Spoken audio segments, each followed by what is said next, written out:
সড়ক দুর্ঘটনায় মাহারা একমাত্র ছেলে কোরআনে হাফেজ ইমনকে হারিয়ে এভাবে চিৎকার দিয়ে আর্তনাদ করছে বাবা কামাল হোসেন।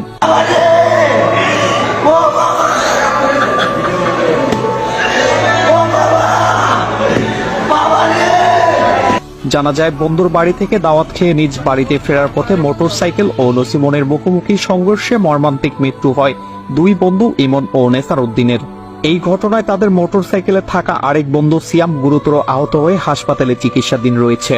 মঙ্গলবার বিকেলে ভোলা চরফ্যাশন উপজেলার পৌরসভা ১ নম্বর ওয়ার্ডে কাইমউদ্দিন মোড় নতুন বাস স্ট্যান্ড এলাকায় এই মর্মান্তিক দুর্ঘটনা ঘটে। টমটমটা ওই দিক থেকে আসতেছিল, মোটরসাইকেলটা এদিক থেকে আসতেছে। ওই জায়গায় একটা বড় বাস ছিল, এদিক দিয়া রং সাইডে যেতেছিল, নসিমুন্ডা ওই সাইডে আসতেছে মোটরসাইকেলটা। এদিক থেকে আবার দুইটা কুকুর একটা কামড়াকামড়ি করে এদিকে বাইরে হয়েছে, তখন ও আবার রং সাইড নিয়ে